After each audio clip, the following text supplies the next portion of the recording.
Shabbir, coming back towards you in the studios, we heard Brigadier Masood and how Pakistan has always acted as a responsible state. But at the same time, questions being raised over India's responsible nature, a nuclear state that has been promoting a war in the region since the past many days. But now that accountability is being held, now that questions are being risen, there's criminal silence on their part. I'd like your comments.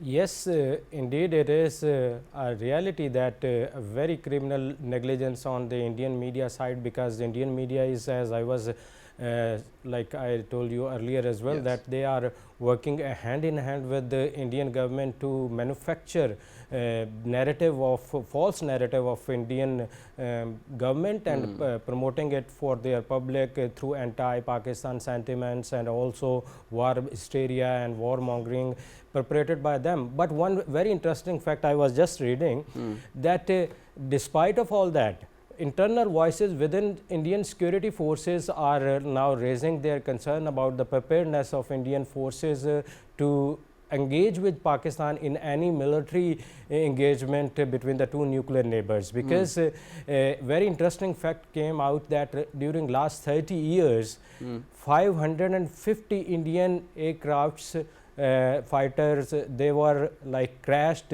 in last 30 years, and that is the highest number anywhere in the world, that in 30 years 550 Indian aircrafts that was during their training, they crashed on their population. 150 pilots, they were killed in these 550 incidents of air crash. And then after investigations, the questions were raised on the professionalism and training approach of Indian Air Force, because they were concluded that the accidents occurred in this much number due to the weak training, due to the weak training infrastructure, unprofessional training, and also outdated training aircrafts. Definitely. And speaking about professional preparedness and operational readiness, a new official video has been released with regards to the Abdali Weapon System. Let's also take a look at that.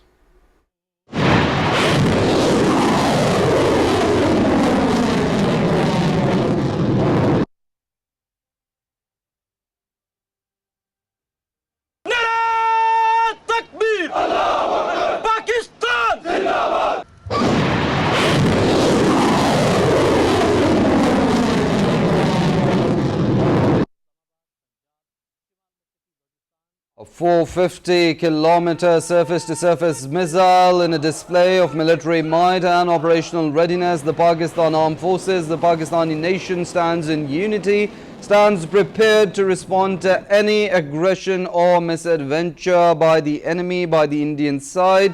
Shabbir, coming towards you back, of course, we talk about how the Indian side has been very responsible, but at the same time, Pakistan, in a position where it can respond in a very befitting manner, has always talked about peace, stability and progress in the region, has always promoted peace and tried to ensure an atmosphere of inclusive progress. At the same time, we see the Indian side with its war hysteria, warmongering. I'd like your comments on Pakistan being a responsible state and the Pakistani media also following the journalistic ethos and norms and carrying out journalism in a very professional manner.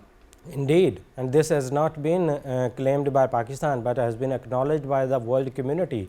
We have seen statements from different international like world leaders. They categorically stated that the way Pakistani media has responded towards Indian media's all false narrative and all the hysteria they have been creating, Pakistani media responded very maturely, even mature than those of international media who are working in different parts of India, because the international media which were working, they have brought forward many stories in exposing India's false flag oppression, and Pakistani media has carried out even then very responsible stance. Instead of blaming India or anything, they talked about the facts, which were brought forward by the Indian international media, by the different leaked documents, which we have seen that on those leaked documents, Indian military intelligence director general has been removed from his post.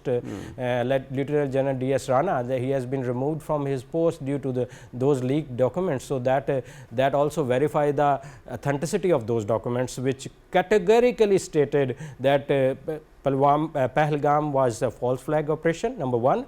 Number two, post Pahalgam, what we have seen on Indian media, that was written in that document. Although Indian media was more efficient than document as well, because that document stated that Pakistan should be blamed after 36 or 48 hours to give a credible look, but they started right after 5 to 10 minutes.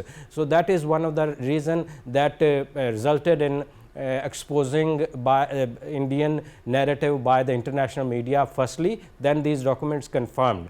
So all these things are categorically emphasizing that how these are two polarized worlds, two opposite worlds. On the one side, the maturity of Pakistani media, which have not taken any warmongering or even anti-India sentiments or warmongering, war hysteria, nothing you will not see in Pakistani media anywhere. But you tune into even a single Indian channel, mainstream channel I am talking, you will like listen.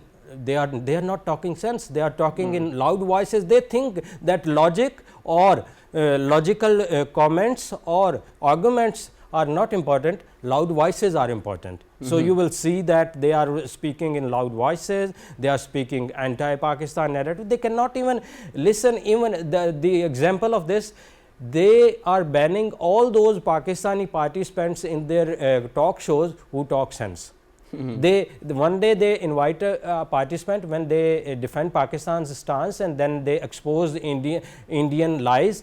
The other day he has been called and he has been informed that you are banned from Indian television. Then they banned all the Pakistani YouTube channels who are speaking Pakistan's stance or portraying how India's stance is wrong and how India is using this politically. One of the very great example of usage of this particular incident, usage of loss of 26 innocent lives for political gains.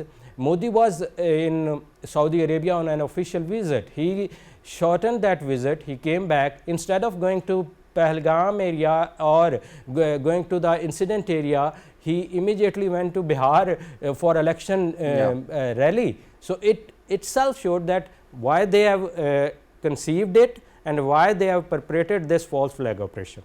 Well, Shabbir, it's quite funny, you know, because India has been, of course, doing propaganda against Pakistan by making movies as well. But movies are scripted, and what we're seeing at the moment, live shows are not. And how the Indian media could not follow the script that was given to them by their own intelligence agencies, and their lack of following this script, their recipe, has exposed them in front of the whole world.